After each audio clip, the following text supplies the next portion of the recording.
Ketika sekelompok pengawal sedang memindahkan uang ke rumah, dia menelepon pengurus rumah tangga dan bertanya apa yang sedang terjadi. Pengurus rumah tangga mengatakan uangnya terlalu banyak. Perusahaan kehabisan tempat untuk menyimpan uang, sehingga mereka harus membawa pulang uang tersebut. Gadis itu tertawa dan meminta mereka untuk menyimpan uang mereka di 20 kamar. Kemudian dia meletakkan gelasnya di atas meja. Dia jatuh dari tempat tidur. Nyatanya, itu hanya mimpinya. Faktanya, Ersa adalah seorang wanita miskin di dalam bus. Dia tiba-tiba mengetahui bahwa mantan suaminya telah menjadi miliarder. Dia pingsan karena terkejut dengan berita ini. Pada saat konferensi ini, mantan suaminya, bernama Nata, berterima kasih kepada istrinya atas dukungannya. Sementara Ersa memberitahu para penumpang bahwa Ozan bisa begitu sukses berkat dia. Tapi semuanya mengira aku berbohong. Saat bekerja di restoran, dia menemukan bahwa kedua pelanggan itu membicarakannya.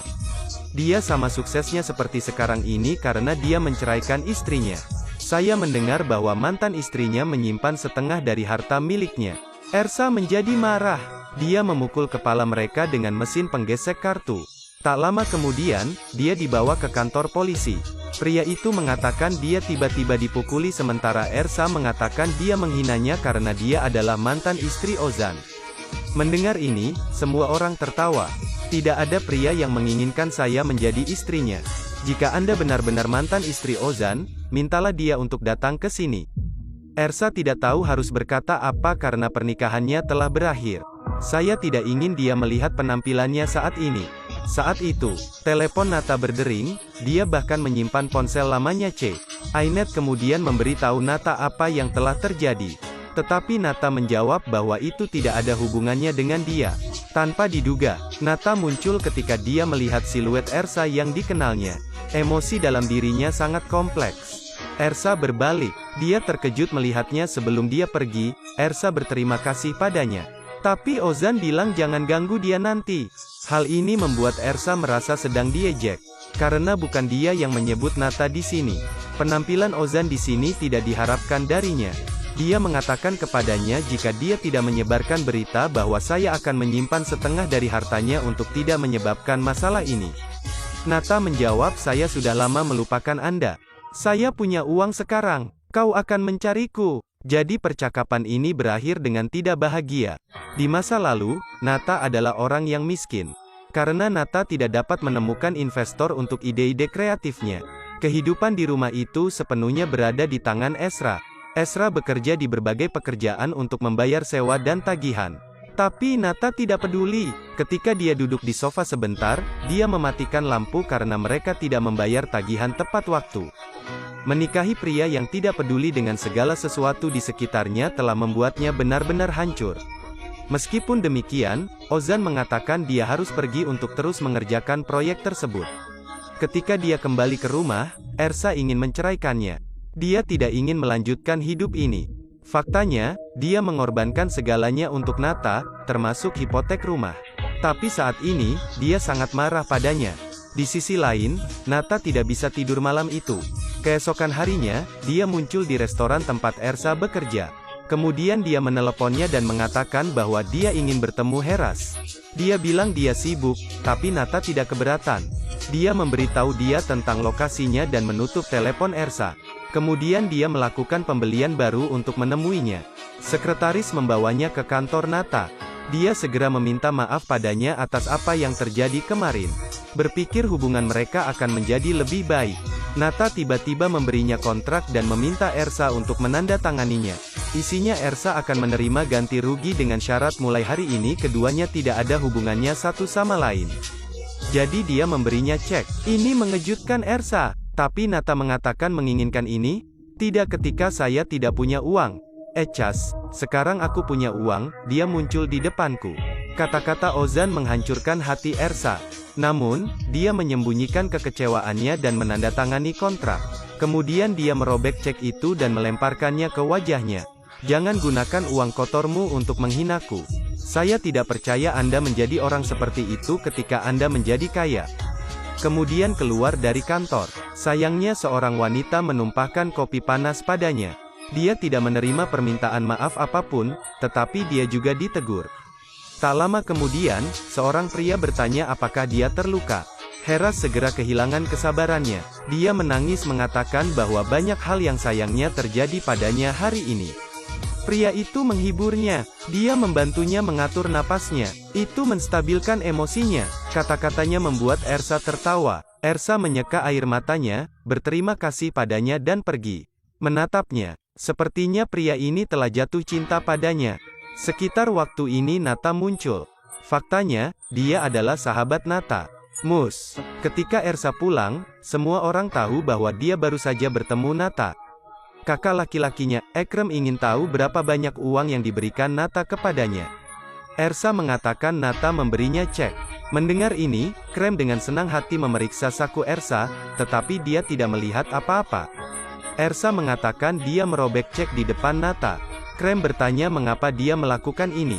Ersa menjawab bahwa uangnya bisa merusak harga dirinya. Untungnya, ayahnya setuju dengannya. Tanpa diduga, keesokan harinya, Krem mencari Yan.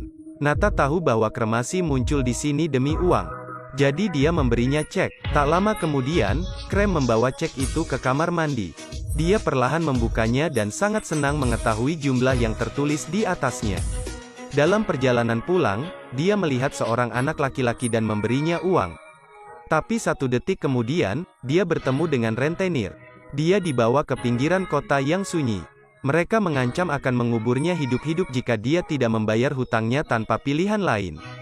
Dia membawa uang yang baru saja dia terima untuk melunasi hutangnya. Kemudian dia kembali ke rumah dengan tubuh penuh lumpur. Setelah mengetahui bahwa Echen bertemu Ozan dan menerima uangnya, sang ibu memukulinya dengan marah. Belakangan, Ersa bertemu Nata dan bertanya mengapa dia memberikan uang itu kepada saudaranya. Nata mengatakan Anda berpura-pura tidak membutuhkan uang itu. Tapi Anda meminta saudara Anda untuk datang dan mendapatkan uang saya. Ersa bilang dia tidak tahu apa-apa tentang itu. Saya ingin mengembalikan uang itu kepada Anda, tetapi saudara laki-laki saya menggunakannya untuk melunasi utangnya. Nata tertawa. Ersa mengatakan apapun yang terjadi, dia akan mengembalikan uang itu. Nata mengatakan itu tidak penting karena mereka tidak perlu bertemu lagi.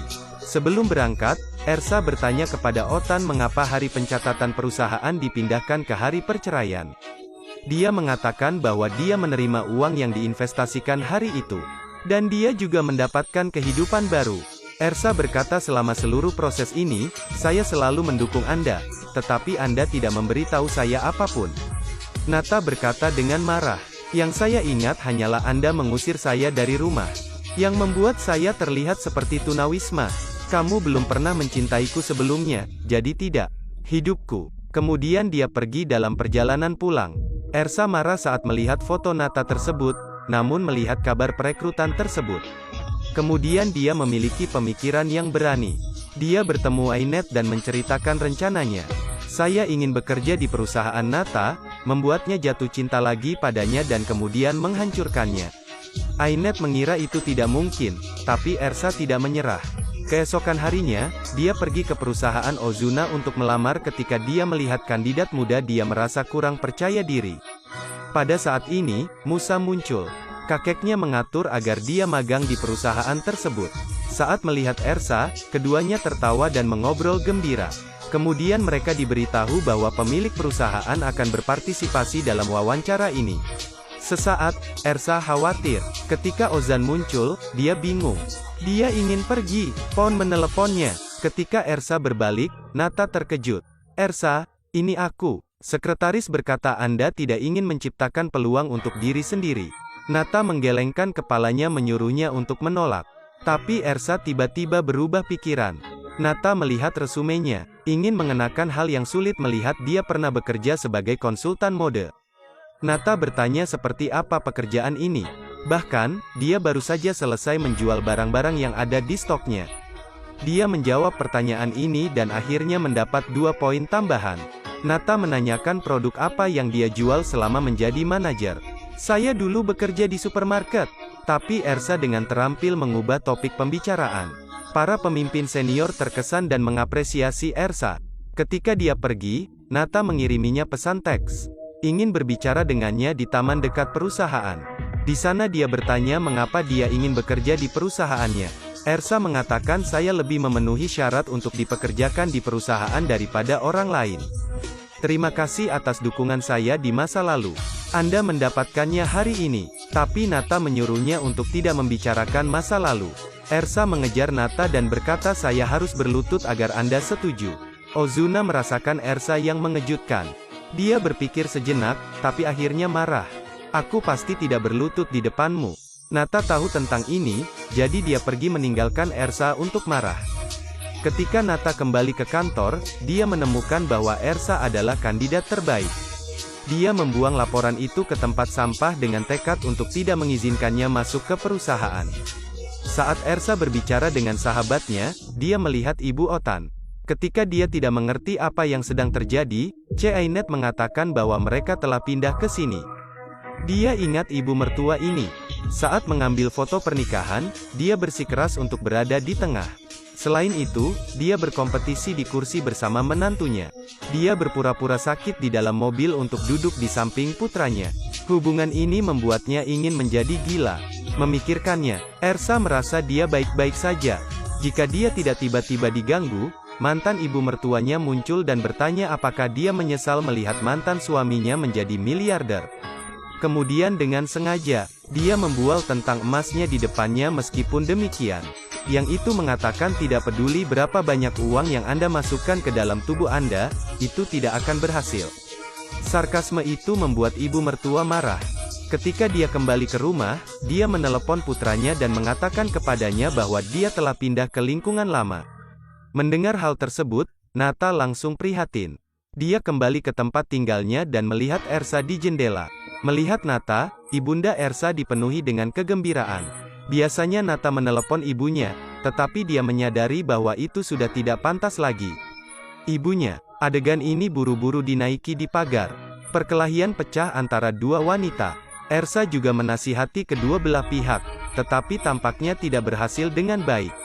Meskipun mereka telah kembali ke rumah, mereka terus mengutuk musuh. Pada malam hari, Ersa menemukan Nata di jalan dan bertanya mengapa dia tidak berani merekrutnya. Apakah karena dia takut mencintainya lagi? Nata membantahnya dengan mengatakan itu tidak mungkin. Ersa melanjutkan, Anda akan mempekerjakan saya jika Anda tidak takut. Nata menjawab bahwa tidak perlu membuktikan apapun kepadanya. Ersa sedih karena rencananya tidak berhasil. Setibanya di rumah, Otan bertanya kepada asistennya apakah dia menunjukkan bahwa dia takut pada Ersa. Asisten setuju mendengar itu. Nata juga tidak bisa membantahnya. Pada malam yang sama, dia kembali ke kantor, mengeluarkan laporan dari tempat sampah dan menandatanganinya. Keesokan paginya, Ersa menerima kabar bahwa dia lulus wawancara. Dia sangat senang tidak bisa mempercayainya. Dia bertanya pada ibunya apakah dia sedang bermimpi. Kemudian ibunya menamparnya, yang mengejutkannya di hari pertama kerjanya. Ketika Ersa melewati Nata Musa, dia tertawa bersama Nata. Nata tertawa terbahak-bahak membuat Ersa mengira Nata sedang menertawakannya. Dia tenggelam dalam pikirannya tanpa menyadari bahwa pekerjaan Nata baru saja dimulai. Episode 1 berakhir di sini. Beritahu saya jika Anda ingin menonton episode 2. Terima kasih.